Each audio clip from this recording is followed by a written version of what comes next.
What we're trying to do, Mr. Collins, with the Bampton archives is there's so many people in Bampton with such a story to tell, and they've played such a big part in the community. Like, because you realise it's 70 years this year that you came to Bampton. Is it? 1943, that you came up and brought us up here to Bampton. So you've got a lot to tell about Bampton, about farming. And so we want to tap into it, and I will talk to you as we go along and probably give you ideas. And between us, I think we're going to have a lovely story to tell Bampton people. Before you were born. Absolutely, absolutely. So starting with you, Mr. Collins, when did you actually first come into farming, and what got you into farming? When I started farming, my father gave all his sons, or three of them, farms, and he knew the war was coming, you know, in 1939 and things like that. So he gave his father notice. I was quite young, just come back from school. Really? So they took a little farm at Rickford for me. That's the first I remember you, is at Rickford? Yeah. This is in Somerset? That's right. So father retired and came, looked after the house. You know, I was this little boy running around a small herd of cattle, you know, kind of. Did you? So you milked in those days? Yeah. Did you really? Yeah. And that's why I was that sniffing.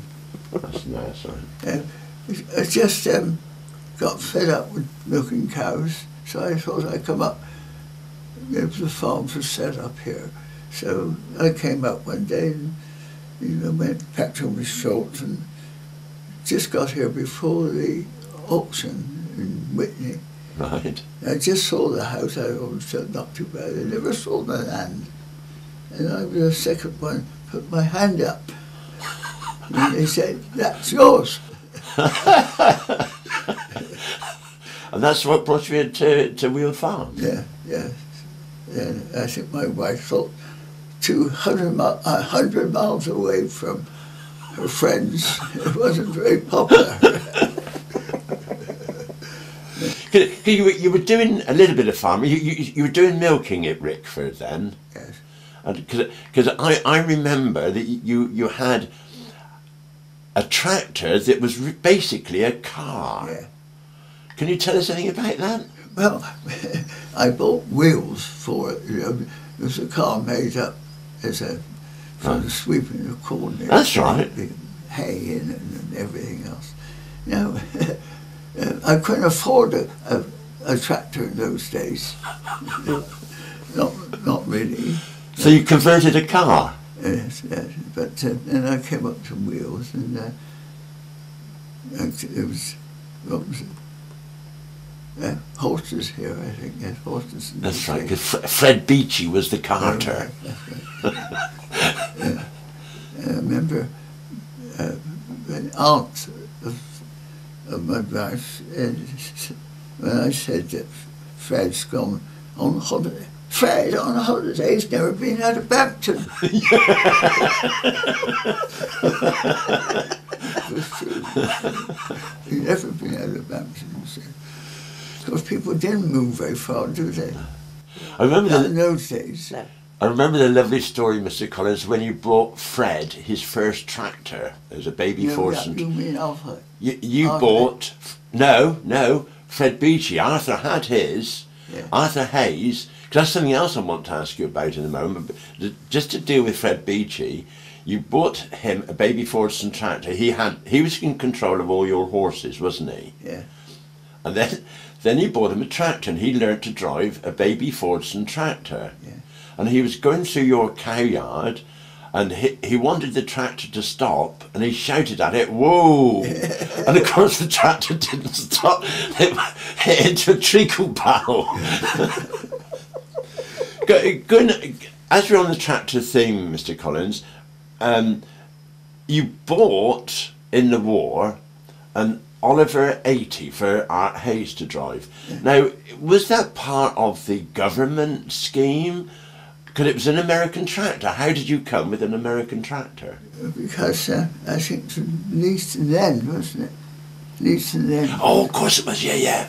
And I bought a baler, you know, a proper baler. Yeah. On that same thing, you know. And, you know, it was Americans' idea to get Britain back on its feet again. Feet again, that's right. Well, I never. So that's the Oliver 80 was part of the lease and lend scheme by. Cause the Ministry of Ag did a lot in those days of farm improvements, etc., didn't they? Oh yes. Were they like today? We find you're splashing it. Those people, some of them were broken down farmers, telling us what to do. That's just what I was going to come to. Today, I mean, I'm out of farming now, but today, I know my brother is still in farming. You get these people come and interfere with you, and they're from the ministry. They say they're helping, but they make things a damn sight worse because they don't know. And you're saying exactly the same thing then, that the war ag was a pain in the backside. Yes. So it's all government things. In the backside, don't they? The ordinary people, absolutely. They go to college and think they can run the bloody country. Yeah. In my day, every minister had to know about the subject that they were putting, but not today. No, come out of college and run the country. Yeah, as long as they've got a degree in something or other, it could be sociology, they can come and run the farms, so they think. So when you came to Bampton, and you just said you gave up milking, and yet you came to a herd in Bampton. Well, that's because I bought the farm as an arable farm, right? Which I wanted. But then after 6 weeks, we had a notice requisition about 300 acres of green farm. Of course, the signal camp. Then I had to put it down to grass. You know, you could use cattle. So that's the start of my dairying back in those days into Bampton. So we had a herd then, had to get a herd together. And it kept then until last year, was that? Yeah, and it's only recently that your herd is finished. Yours was the last herd, or Simon's was it still, as far as I'm concerned, it's Mr. Collins's.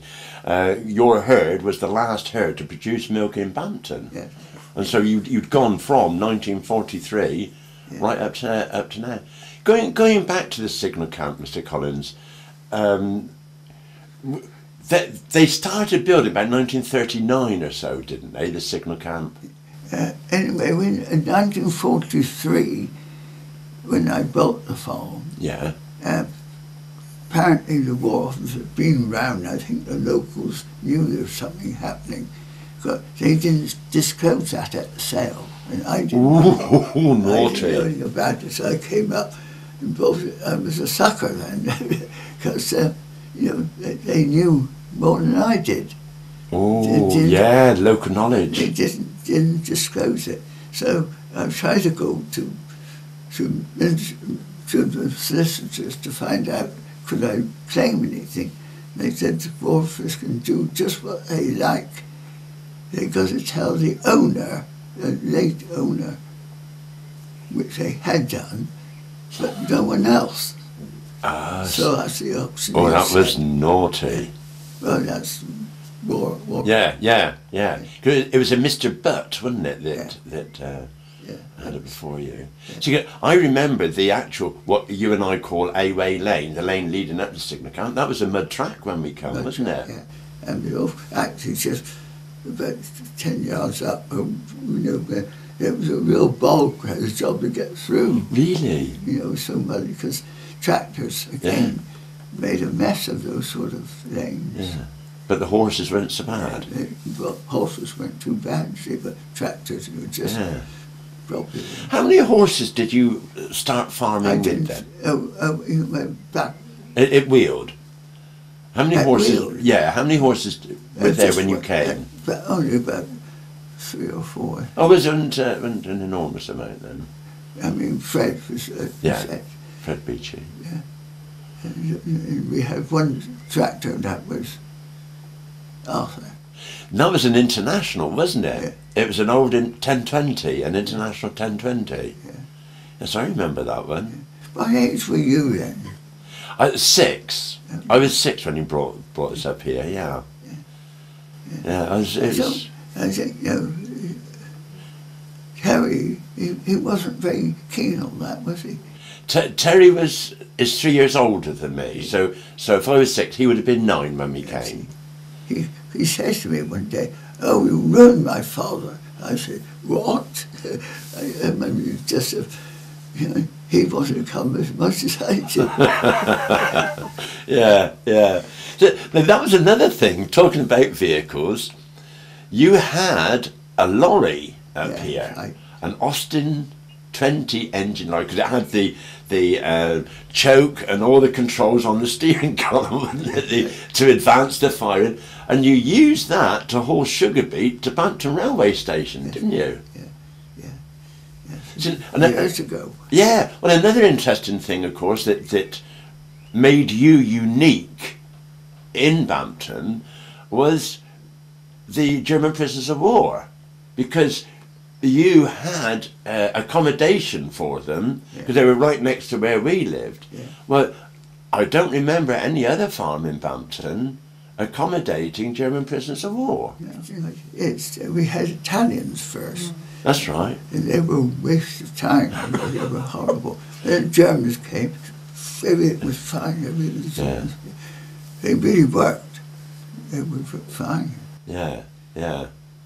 They were good work, because when Dad bought his farm, took over the home farm, Willie Jasper, one of the Germans, actually helped Dad at night dig the trench to put the water. They were very good, kind people. And it was when I was living at Weald Farm Cottage, when Dad worked for you, and the Germans were there. You learnt that the German people were not the people who caused the war. It was Hitler and his SS types. The actual German people were nice people, weren't they? Yeah, the Germans were all right. I think Italians, but they were just lazy. Lazy. Absolutely. Lazy as hell. So did you go for a pedigree herd or not? I remember 2 of your bulls. Because when I started farming proper, you know, about 1920, 29 or something. Anyway, when I left school anyway, my father took from the main farm some cattle. They were all tested for free of tests, but we were the first ones in Somerset to produce TT milk. Really? And I used to take it down to Western Supermare in a trailer in the back of my car every morning. Well, I never. And I think we used to get a shit in a gallon in those days. And so when the board took it over, they were giving threepence a gallon. Yeah. They controlled the price completely, didn't they? And so I went TT. Well, I never. So then when you come to your herd at Bampton at Weald, that was not TT to start with, was it? Because I remember you got yourself clear TB up here, because we bought a cow from you that had TB, but she was pregnant with twins. Yeah. But you had a good bull. You had a bull called Elmwood Epicure, so would that be from Jenkinson's farm, would it? Yeah. And then another bull you had, and I don't know where that one come from, called Edgarly Baricus. So where would Edgarly herd be from? Were they... Mr. Smart's was his Edgarly? Who? Sidney Smart was his Edgarly? No, I don't think so. Not Sidney. They didn't have TT things. I don't know. He's picked up both in the market, perhaps, or a sale. Yeah. But I know I bought several of the Jenkins's herd when they sowed part of the herd.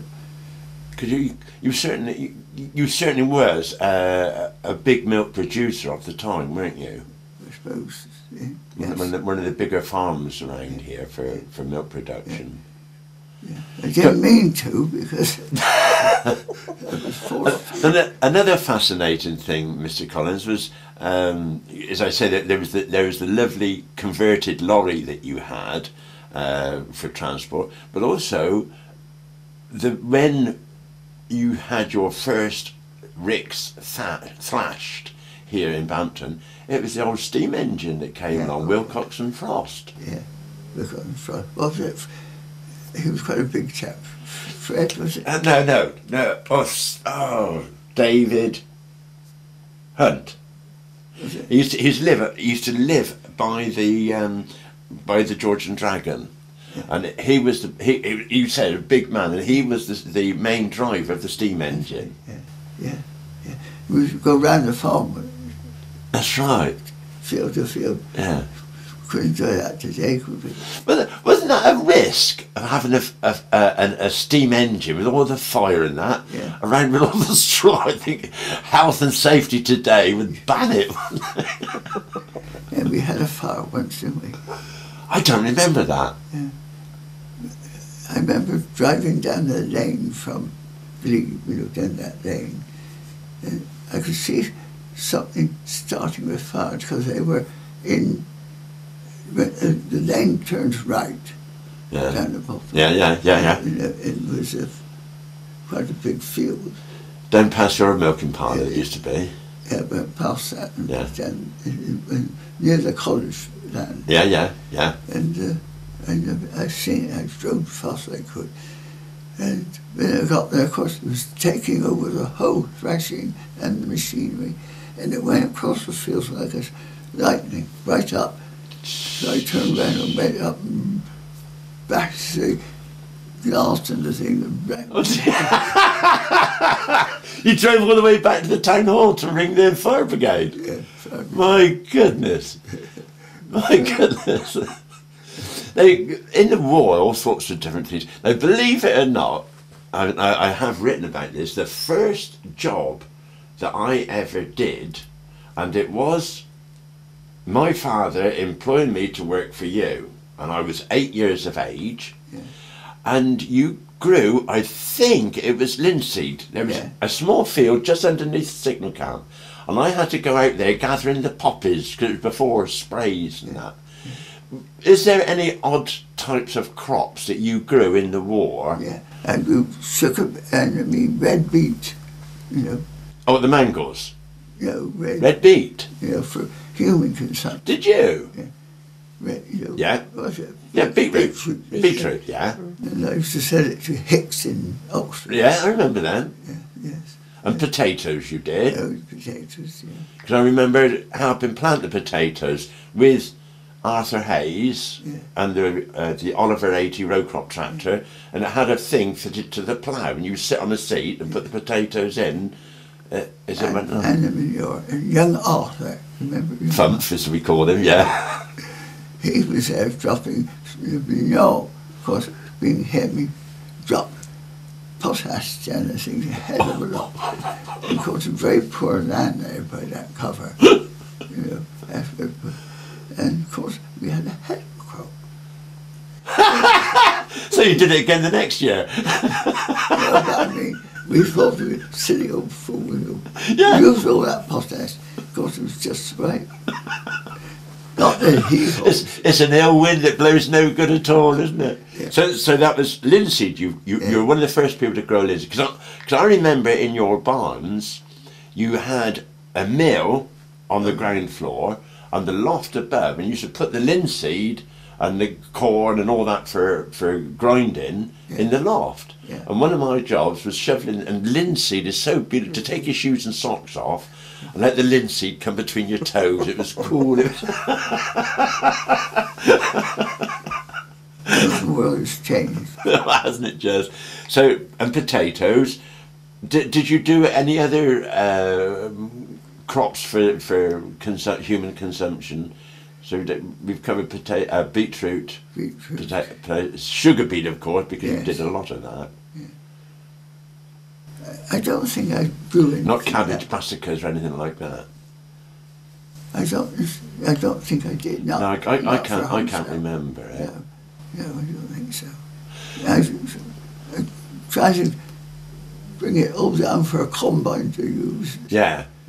Oh, obviously, yeah, for the labour. Because I mean, when we were working for you, there was so many. I mean, there was 2 prisoners of war regular, and then at peak times, hoeing times, you'd have a lorry load of prisoners of war come with an English guard in the back with a gun, and about 20, well, they could have lynched him and got the lorry away so easy, but they would come and work for you. So you terrific employment base you had. You know, and there was stationed as it knew, when just before you get to Whitney, there's some buildings there with the road going to Curbridge. Curbridge, that's where the prisoners were. Oh, right. Where exactly is that? You know Curbridge Crossroads? Just past the Lord Kitchener? Just or past the Lord Kitchener. Yes. You turn the bend Lord Kitchener on, and there was like a big hut, a wooden hut, just over the other side of the cross. So where was the Land Army then, Mr. Collins? Because you had land girls working for you as well. Where were they based? Oh, I think they were based either in Oxford or in around that area somewhere. I don't know whether we only had them once or twice, but because also he said, "Oh, one good man be better than all those girls." Because one girl you had was called Jean Sharp, and she was billeted with Ernie Parker, and she worked for you quite a bit. But I can't remember whether she did dairying or just farmer. She helped in the dairy. Yes, she helped in milking cows now. Yeah. So when you think about it, the number of people that, if there was a register of all the people that worked for you, Mr. Collins, it'd be a big one. Everybody in the village, Ernie Buckingham, I say, well, we want about 10 because half is our haymaking. You just go and whistle and okay. Absolutely, yeah. I mean, the Buckingham family alone, there was a lot of them, and what with brother-in-laws, etc. Because Harrison, Joyce's husband, he used to work for you on a casual basis. Yeah. But they were all willing to come in those days, not today. Yeah. Oh no, absolutely. But wasn't it lovely? Because I remember that at 5 o'clock you'd stop for tea, for a tea break, and all the wives would come with the bottles of tea, and everybody would sit down and you'd have a chat. And then, because on Harry Pocock's thrashing outfit was, who did Harry Owens marry? He married a land girl, and she was part of the outfits that would come round thrashing. It was, farming did supply a lot of work. Yeah. Because, it's changed, hasn't it? Yeah.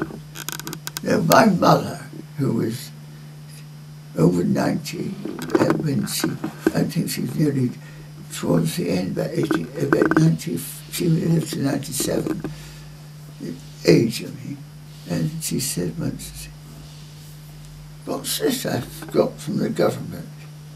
I said, "That's old age pension just come through. That's just started." No! Well, she's in her 80s. She was in her 90s. And she said, "What's this for? I don't want this." And now we're going through, we're all going to nothing, I think. Yeah. That's starting and finishing, I think, in my lifetime. Yeah. It is terrific that what has happened in the world in your lifespan is unbelievable. because you would have gone to church probably, I'd have gone to school probably on a horseback or something. I know my mother, because my mother was just a little bit older than you, she went to school on a donkey cart. Yeah. And now you've had men walking on the moon and doing all sorts. Yeah. It's a really fascinating era that you've covered. I don't think there's ever been so much change as has been in my lifetime. Yeah. Because it's from horses and tracks and things like that. Yeah. Right up now, there's nearly airplanes now. Yeah. And our diets, of course, because were you ever plagued by poachers after rabbits, or did you turn a blind eye to it? What was your attitude to? Well, I think most people, like Ernie Buckingham and people, they took it as a right. Yeah, a perk. Yeah. They did. That's right. Yeah. Absolutely. Yeah. No, I never shot them, anything like that. No. Now, you had horses, and I do know that you did have a hunter horse. Yes, that's right. Was she called Duchess or something like that? Weald Bypass. Boom. That's Weald right. Bypass. Now then, did you hunt her? Did you race her? What did you do with her? I bought it from the Jenkinsons because I think they thought I was a brother of mine who was a proper horseman. He wanted to go cut to Cheltenham. And anyway, so they sold it to me. I said, okay, I'll have it. And that was in the war. So we went round the farm a bit in a few years, and then finished. When the war finished, I hunted it. Right, yeah. And I didn't really have time for hunting in those days. We were trying to keep life going. Yeah. Then I entered it in points. And there was a girl who was riding it for me, lived at Honours. Yeah. And part of the Jenkinson family. Second in both was second into our hunt, Obarts. Second into several of the hunts round came second. Then Gregory Phillips, who was in the war, he came back and he said, "Do you want to sell that horse of yours?" I said, "Why?" He says, "If I put a man out there, I could win with that horse." So we had a deal, and he bought it. And the first race it was Janet Lochhill. I owned it then, but I already sold it. But I raced it in my name. Right. And it won by a field.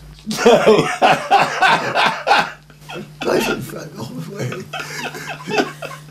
Well, I never. Brilliant. Then he took it into big racing in such as Stratford and things like that.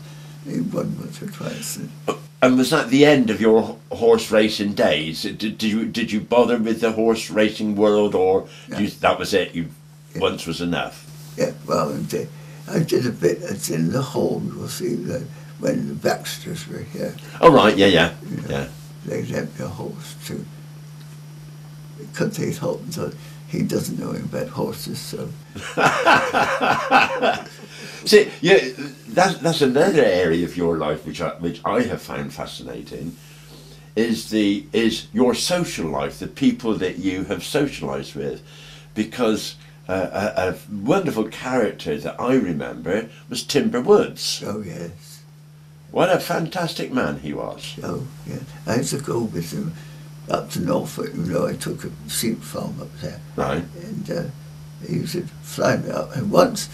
So what, you would drive out to Black Bourton, get in his plane and go up? Yeah, I mean, I said to him, I'd like to go up to Norfolk if you've got time. He said, okay. Then that morning, they rang up from Norfolk and said, you can't come here. I said, oh, folk right in, sounds right on the floor, you can't come. And I said to Timber, we used to call him, he said, oh, just right, nobody would be in the air. I'd be on my own. So still went? So he went. And then when he got there, he said, well, you know the place, where is it? And I said, I can't see it. So he flew then to the, what's that place, when the water starts, the sea. In the wash. Oh, in the wash. Yeah. So he drove to the wash, and he came down on the railway line, right down low, and we read the stations all the way. Fantastic. No sat-nav in them days. Then we got to Thetford, which was where it was. I said, can you find a place? Well, I think I can see something down there, maybe a few sheep there, but anyway, we landed there. Then as soon as we landed, then the Air Force from some Cambridge or Americans, all the big bosses came and said, what are you doing in the air? Was that Mildenhall? He was a real swashbuckling character, wasn't he? He was. Amazing. Then we were talking about different foods. I remember once having to help out that because he founded the Aylesbury mushroom farm, and he persuaded you to have a go at mushrooms. I remember having, but it never took off. I don't know quite what we were doing wrong, but not watering it enough. Oh, was that what it was? Right across the fields, and people, we didn't take it seriously as well. No, but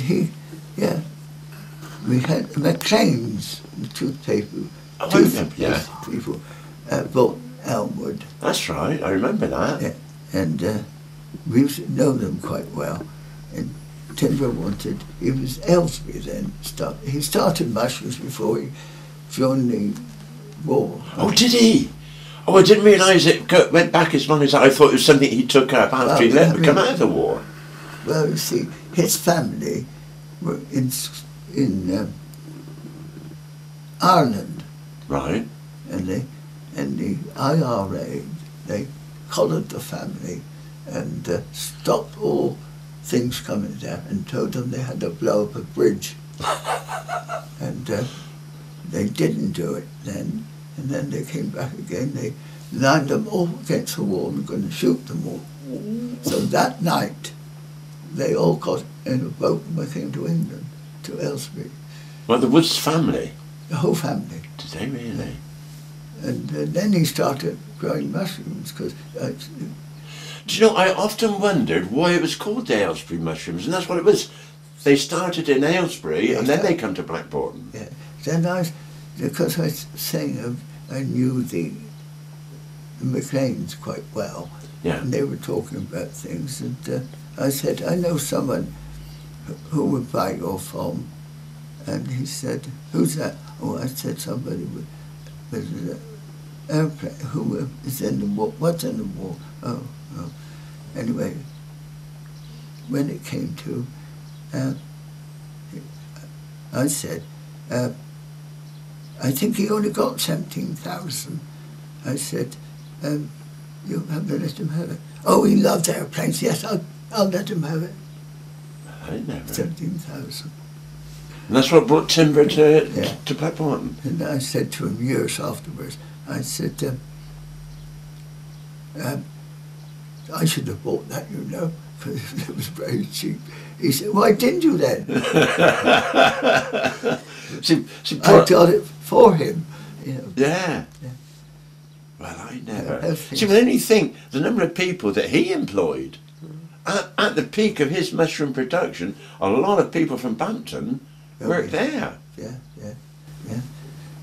I don't know why Frank gave it up. Frank. No, I don't think that Frank had the ability that his dad had. No. I mean, he really worked hard. But he did. I mean, he was making quite a lot of money from it. I can't make it right. Yeah. I mean, it was a terrific success. He sent his son to America to a mushroom farm for him to learn it properly. You know, watching your father is not always the best thing. No, that's true. So, that's very true. But see, there you go. We were talking earlier on how how farming has changed and how things have gone to pot really.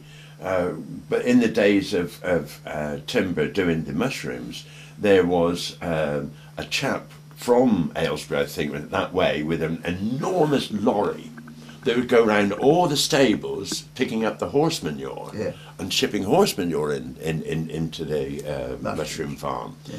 Nowadays, you've got to pay people to take the muck away. Yeah. And the cattle. Yeah. And I mean, all these lands are being. Oh. I mean, now the farmers got to get permission to take them away. Yeah. Take them. Yeah. We would call out the knacker man or the hunt. Hunting. And it was recycling. Yeah. It was recycling. But it's gone all to pot now. I did say in those days, when farming was right down low, I said, Scargo, remember Scargo? Yeah. I said, we want him in the NFU. Yeah, absolutely. Now another aspect of your life that I enjoyed was during the war, you were a member of the Home Guard. Oh, yes. I like your facial expression then. I used to go on the Mendips and be, Oh, of course you were, with the searchlights on the Mendips. So that's where you would have met Dad then? We had one at Wickford Farm. Did you? Yeah. What a searchlight. Searchlights, Yeah. To get the bombers in the skies. So my first recollection was it Major Webb or Captain Webb? Who lived on Weald Corner there? Oh, Webb is what was his rank? He was a Captain Webb. Yeah, I know your father went to him one day about something, and he said, "Mr. Webb." Oh, he did he? Excuse me, I'm Captain Webb. Real army days. Yeah. Because on your land they did the manoeuvres. I remember seeing all the Home Guard with makeshift rifles, and those things they put in crackers, Christmas crackers. They were strapped to the gun, and they used to pull them to make them go bang.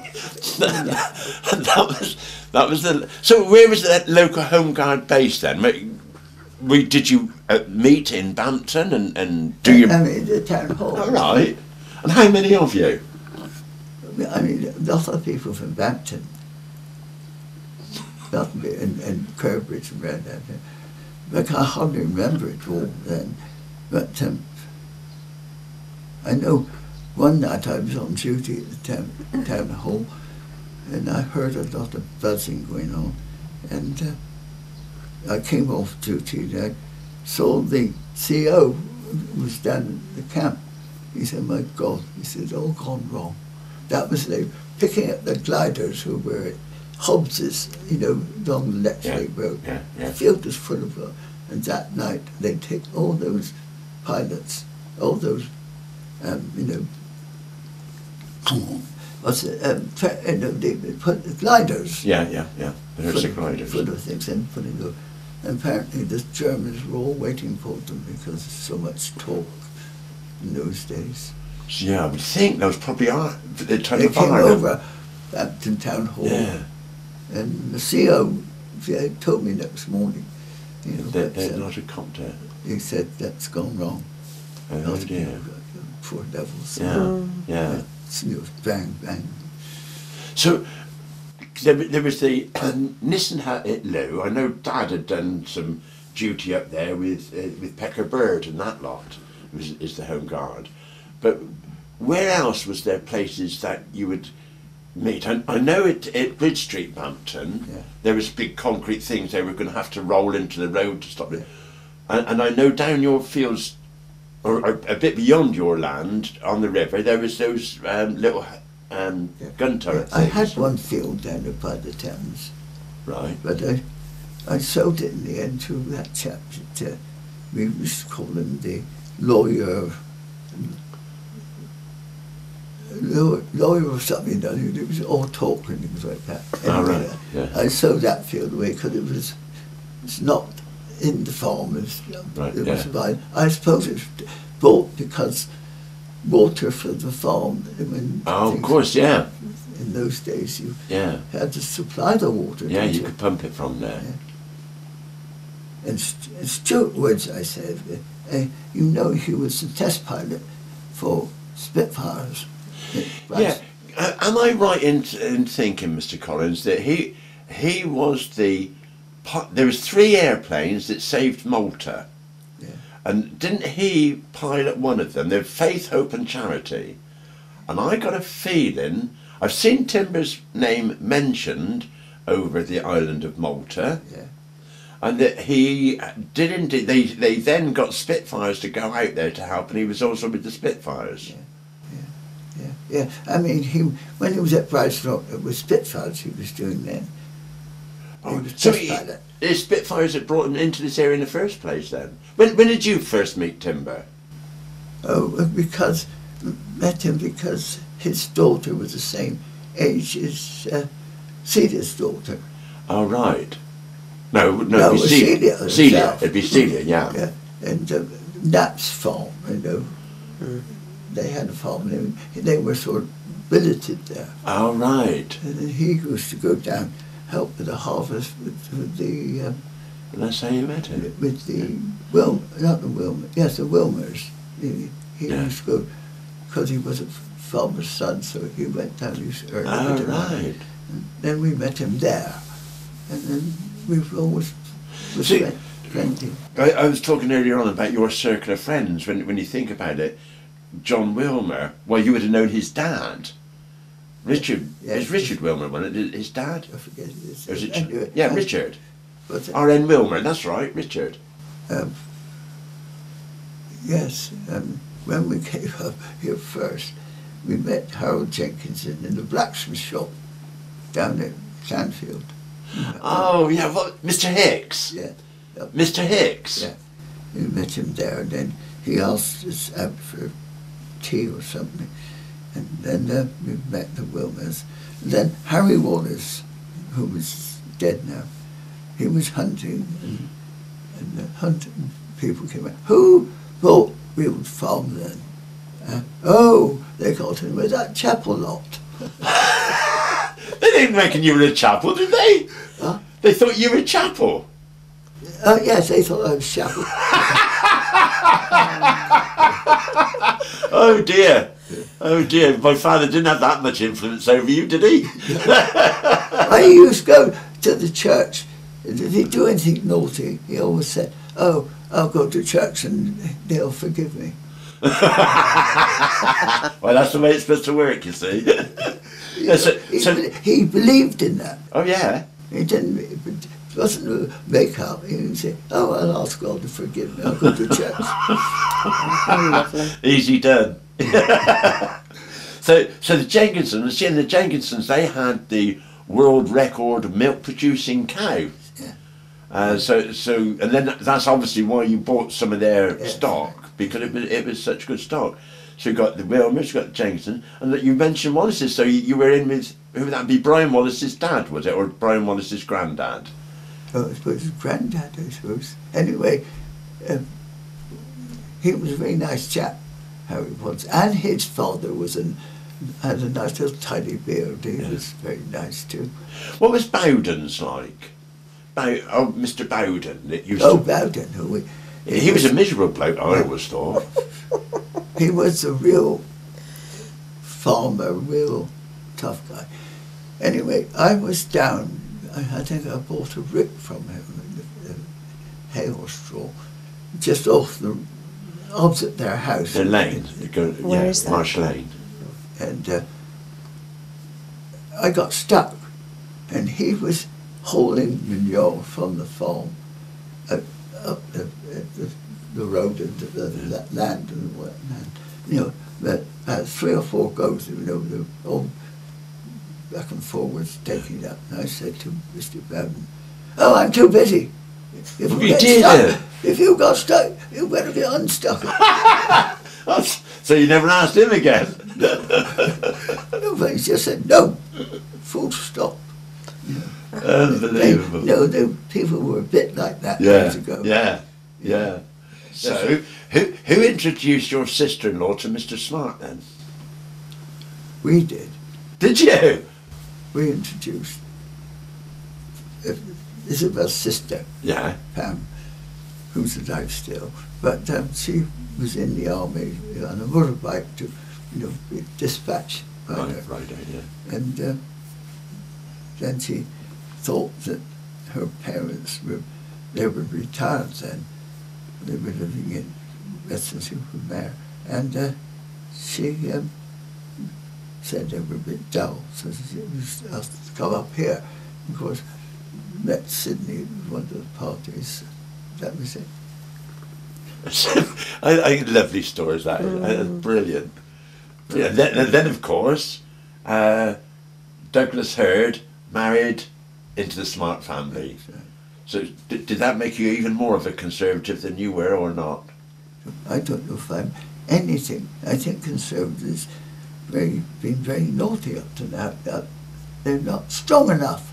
Well, absolutely. Cameron's wonderful debater. Yeah. You can't beat him in the House of Commons for that. But he doesn't follow through. He hasn't got the courage like Maggie. Yeah. I mean, Maggie's just died yesterday, and that was a leader. Love her or hate her, she was a person. She put Britain first, and she made Britain great again. And it's going to be a long time for that. So then charity stuff. Have you ever been involved in charity stuff locally at all, or? No, my charity starts at home. Good man. And family. Good man. Yeah, that's my feeling. I can't bother with. And that never gets to the right people. Well, that's why I say we're talking about Cameron. All these millions he's given to India, or buying airplanes from China, whatever it is.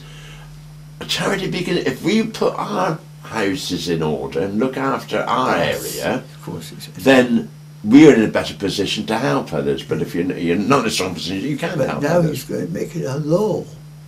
0.7 is they're going to give to charity. That's right. Yeah. Then the Indians say, "Oh, we don't bloody planes. We have the ones from France." Yeah. So it doesn't pay. They don't appreciate it, do they? Mr. Collins, can I ask you a question? Tell me, forget it or whatever. How old are you? I'm 98 this year. You are unbelievable. Absolutely fantastic. Because we've covered from the 1920s. We've talked about everything from the 1920s through, and your brain is you're switched on. You can remember funny events like being in a Stuart Woods in an air. See, because that's what killed him in the end was his cavalier attitude. Well, he was very kind. Always went to help people. He won the King's Cup twice, I think. He won it again just off something, I think, 69, I think. And he was at the place where they train, and he was hanging about there, and he met I think, Canadian couple. And they said, "Oh, we hear that you're marvellous on your turns on the weather goes so quick." And he said, "I wish you would teach us how to do it." And so Timber said, "All right then, I'll go up, you can follow me." So they went up, they followed each other. And I think one of the Coens, he turned sharp, because the other one hadn't got there, He was coming up, he was coming right on the way. Yeah. He caught the wing. That was it. Yeah, so we are... Jan, have you got anything you feel you'd like to ask Mr. Collins? No, I'm just wondering, during the war and the Ministry of Agriculture, how much did they interfere with what you were doing, the inspectors, or what you were allowed to grow? Right. And not so bad as they are today. Simon says, all around, you've got to put down how much wind's blowing, was it raining, or what time of day was it, what was that? And he said, the people down in Wiltshire, he said, they don't tried to remember. Oh, well, we did it. No, you've got to tell me the truth. And because he doesn't get anyone to do it for him. So he's got to do it. But he said, they come all dressed up in posh cars, walking about, doing nothing but just taking money from the treasury. Well, we interviewed Robert, your manager at the Glebe Farm there, and he was telling me that even the fertiliser machines have to be calibrated every year and inspected. It's jobs for the boys, isn't it? That's what you and I were talking off camera earlier on. It's everybody's looking after themselves and creating work. Creating empire. Yeah. And have secretaries and everything else. It's terrible. But they're more interfering now than they were in my day. Yeah. You know, they really interfere. You lose your subsidy if you do something wrong. That's right, yeah. Mind you, it was a bit like that in the 1970s when the EEC came in and was pumping money into farming. Very often, they say, well, right, you want to build a new milking parlour, so you're going to build a new milking parlour. And you would get a quote to build a milking parlour in the way you wanted it done. And they say, yeah, but we'll give you £1,000,000. Yeah. But you've got to do it this way. Yeah. But then they put the cost up higher than if you'd have got it done the other way anyway. Yeah. You know, they make you spend money totally unnecessary. And I remember after I sold Colin and I sold the farm, I went taxi driving. And I'd love to talk to foreigners during the Heathrow runs. Yeah. And I'd love to talk to foreigners about their feelings about the EEC. And I picked up some Irish businessmen from Birmingham Airport to bring them to the prosthetic limbs place at Abingdon, where they make these artificial limbs.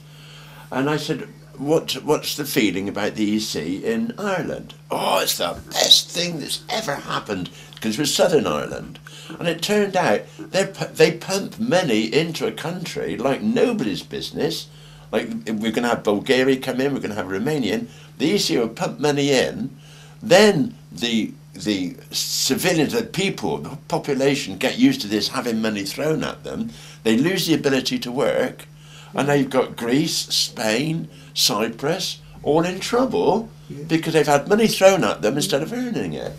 And they'll have throw money at Britain too if you give away everything. They forget that we owe quite a lot of money, don't we? Oh, absolutely. And this is the wrong way to go about it. You've got to have money in your pocket, then you spend it, you know how much you're spending. Mr. Collins, thank you very, very much. You've given us an hour of your valuable time.